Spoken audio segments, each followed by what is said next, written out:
All right, welcome everyone. We are talking today about the strength of all of these boons. So the last video I made where you should pick those boons, but now let's see how strong those boons are actually. So let's see. The first one is the Burgage Lords. I think Burgage Lords are not bad, but does not deserve to be in S tier. So actually it increases your house by 25 wood and you get a free villager. Well, if you play Mongol or Golden Horde, I hope you will not get this boon. So if you get this as a Malian, I think that's fine, even though your house just gives you 5 population and the total cost of the house is 50. I think this is one of the best for Malian, right? So you're gonna spend 50 wood for a house and you get a villager up until 20 villager, which is nice. Now, cannon fodder is one of the best boon I like in this game. It's gonna make your spearmen very, very weak, but at the same time, they will cost literally nothing.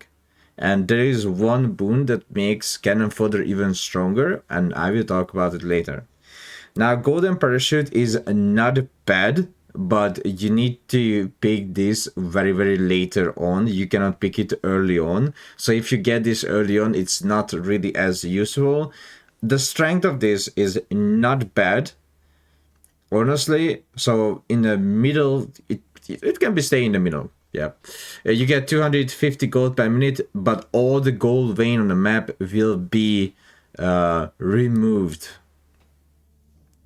Inspired Gathering. Now, this is another one which gonna make your traders to get 20% less gold, but your villagers will drop 10% extra resource. Now, it's 10% extra resource. It's like maybe it's fine with some civilization. Let's say you're playing China or Sushi or Tuklok and you get this together with them. Maybe it's even better for them, right? Because you get the percentage drop, like the IO boosting, and the Tuklok villagers drop more resources. But trade is kind of important in a Crucible game mode, and you would love to make traders. So if I don't have anything better, then I'm gonna pick this for sure. Now, Knight Levi is good again, but not for every civilization. It makes your villagers getter very, very, very, very slow. Very, very slow, but only gold. So they get their gold very, very, very slow. But your knights are very cheap, like insanely cheap. So we can even check the data. Knight Levi carry costs 60% less gold, but villagers get her 60% slower. So which it makes your knights literally 40 gold and 100 food cost. So instantly low on gold, still high on food. It just makes your knights very, very cheap. Now imagine this with French, right? Or JD. Or any stronger knight civilization. Lighter Cavalry. I think Lighter Cavalry is a really good boon. I would not put into an S tier. You lose 2 armor, but you get 30% faster attack speed. I'm pretty sure it's 30%. Yes, 30% faster attack speed. It's not bad, but I would not put into S tier since this is still a curse that I would not pick. Now, quality over quantity and upgrade the roulette. Both of them I would never ever take unless I'm playing the game for fun and I don't want to set a huge record, right? Let's say go to 2, 3, 4, 5, 6 hours even. I just want to finish the game at 45 minutes and I have some unit, then yeah, I'm gonna take it. Same with this. I think these can be a little bit better in the future, but currently they are just for fun and I really hate them and I don't like them. Now, handy cannons are actually not as good as they look like. It's fine for take them for the hand cannons. I don't know if there is like a bug with them, but on one live stream, I still have the record as well. I tried them on Stratzy, and maybe it's only Stratzy, but no, on normal hand cannons as well, maybe. I tried it, but they were not really doing, not like splash damage, but the shot didn't go through like a spring gold. So even though it sounds fine, I would not throw my heart and soul into this. Now, Infantry is insanely good for every melee infantry, and you should really try it. But I'm gonna put it into A tier because it's mostly to civilization that makes melee infantry, and you will know what I'm putting in this A tier right now. But honestly, it does not deserve to be an S tier. But you will understand why in the future. Trust me, you will understand. Long Walk Home, again, this is not like the greatest, the insane good boon I would pick. It's fine. You get one spearman every time you lose a cavalry unit, so you get 80 resource back every time you lose any kind of cavalry unit. So it's good with Sipai or Ghazi Raider, with you know, Ottoman or Delhi or any civilization that has strong horseman or knight. Yeah. Panic button. Now, panic button is the same. It's so weird that epic. This one is an epic one, but it feels like a curse. The reason why I'm saying that, because you can use it only once, and it gives all of your units and building invulnerability for 20 seconds. So, fine. Supremacy. It's not bad, but in many cases I cannot see myself to use it, even if I get this as a first boon. Maybe rather into C tier. The reason behind that, because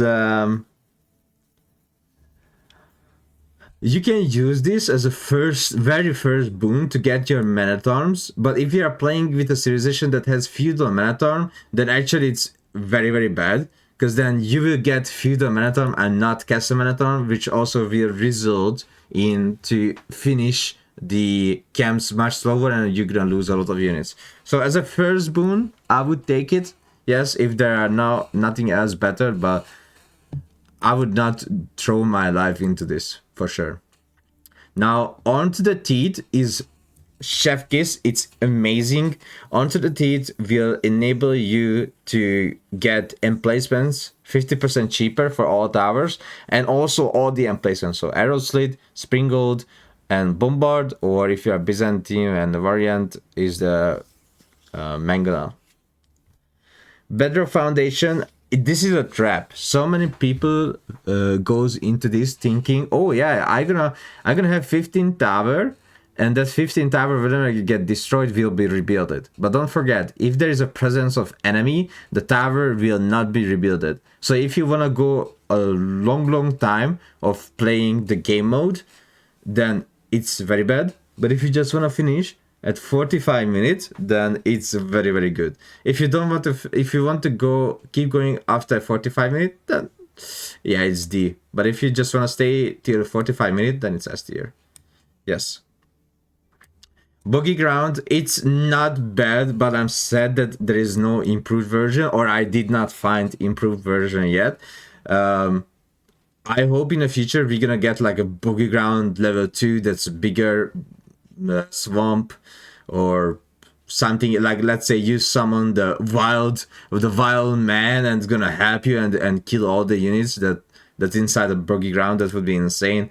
But currently it's fine, but there are much betters. Catch Converters, it reveals all the treasures on the map, and also you will get 50% extra resource when you pick them up, and it's really good. Does not deserve A or S, because there's gonna be more in A and S, but it's not horrible. Okay, so I would take this instead of all those if I get this as a first boon, of course. Catch resources, honestly, I'm not sure. I have tried multiple runs. I'm around like 50k point right now. Perk points, and I tried to catch resources multiple times to like fasting period, etc. But I cannot really find it as useful as like a bird gauge lords or infantry. Code of White, again, another B tier. It literally just summons all the animals on the map to your TC, and it's not really good for many civilizations like Ottoman or Delhi, Abbasid, Malian, because you can't eat boar. So there are like many civilizations that can't eat boar, and because of that, Call of the Wild is very wild. It's not the bad one because you don't need to make farms for a long time. For a very long time, you don't need to make farms. Cavalry Champion, I think this is one of the best, unless you are playing on the Japanese map, the Sengoku map. Don't pick this because you will lose units much faster, or just don't send cavalry units in the direction where the samurais are coming from, which is the right side, because if you didn't know, they are doing damage based on the HP. So the more HP you have, the faster you will lose your cavalry units. But this one is very good. I'm gonna put this as a first. The reason behind that, because if you get this as a first or a second boon, you can clear the camps all around the map so fast. It's so nice to see. Critical hits. Now critical hits, you have 2% chance to do 5% extra damage, and it literally applies to every building, ships, land or water units, everything. It applies to everything, towers, etc. Divine Restoration is not bad at all. It's 45 HP per second, and that's good. 45 HP per second only, but wait, I'm gonna put it into B tier. Only if you get the divine what is it? Sorry, the nourishment. I'm pretty sure that's how it is, right? Nourishment should be the upgraded version. Oh no. Okay, never mind. So nourishment goes to B tier, and divine restoration goes to S tier. So nourishment gives you 45 HP per minute, but divine restoration gives you another 15 HP per minute per relic. And there are many cases where you can get like 9 relics.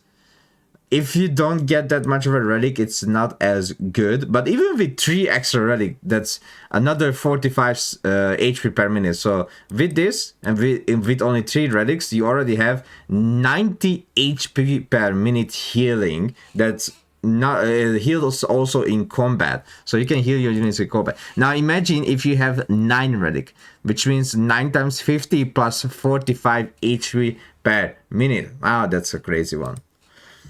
Now divine smite is actually not that insanely good. It's just 1000 damage per 5 times.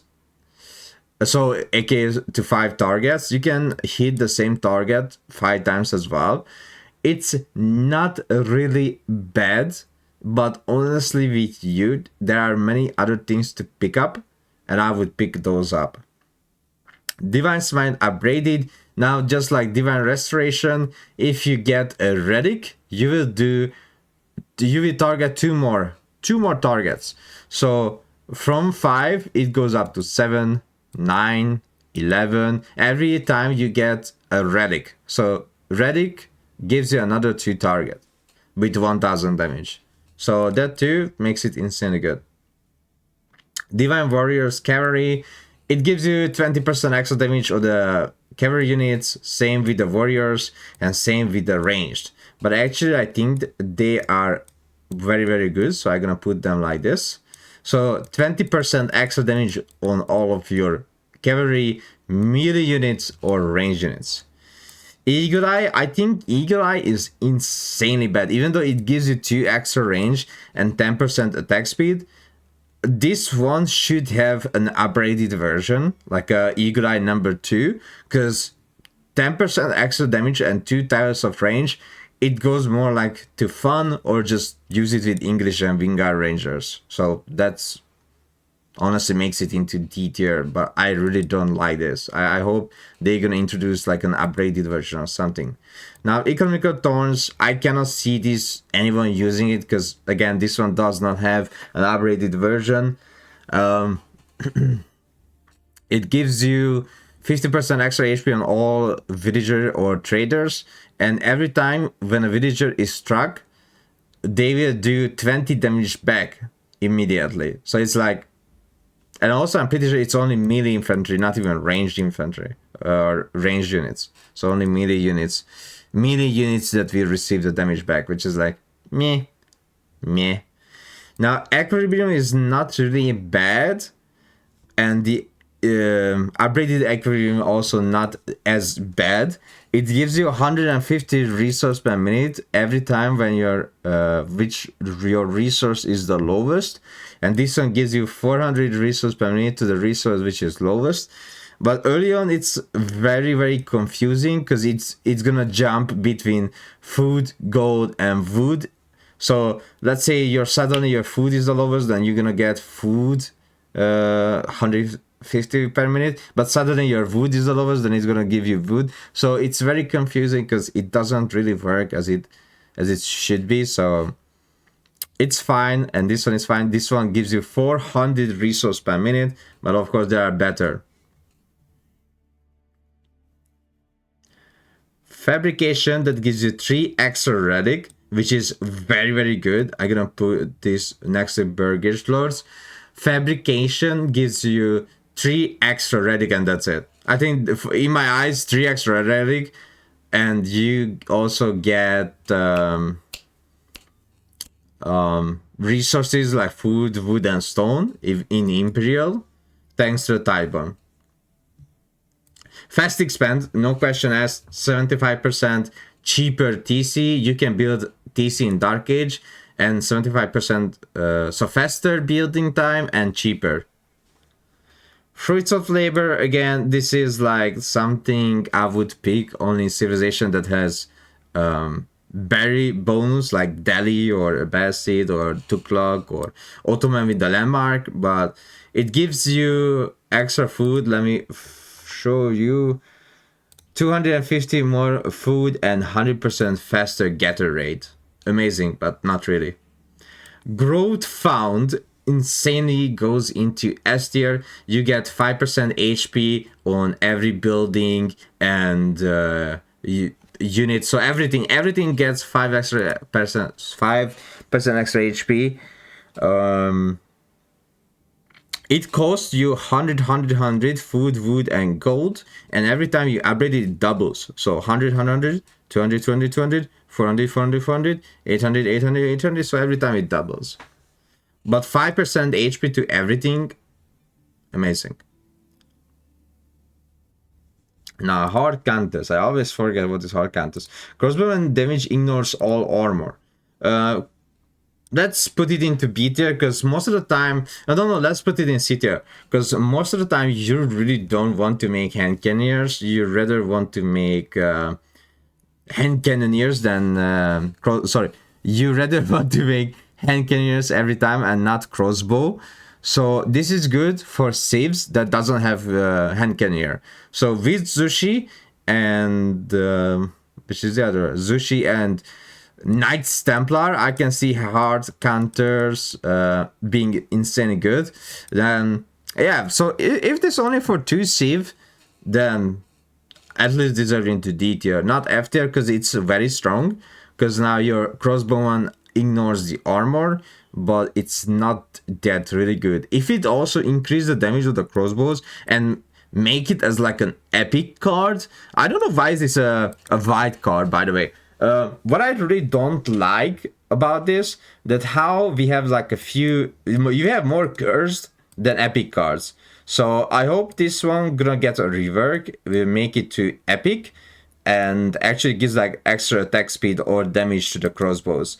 So it makes me to make crossbow.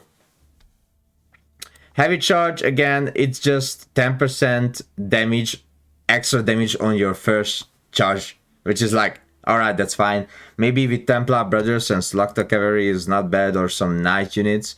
But when you get this upgrade, which is overwhelming charge, then it's way much stronger than a heavy charge, because it gives you now a 10% extra HP, and now it does 20% extra charge damage based on your HP. Okay, so the 10% extra charge damage is based on your how much HP you have. So if you have 150 HP, you get the 10% of that as a charge damage. But again, it's only just once. So I can see them being used on knight units and Templar Brothers mostly.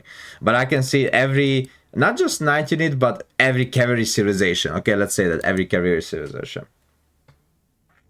Let's stand. Now, that's not bad. If your infantry dies, it will come back. So let me show you, because I'm pretty sure it's very, very long.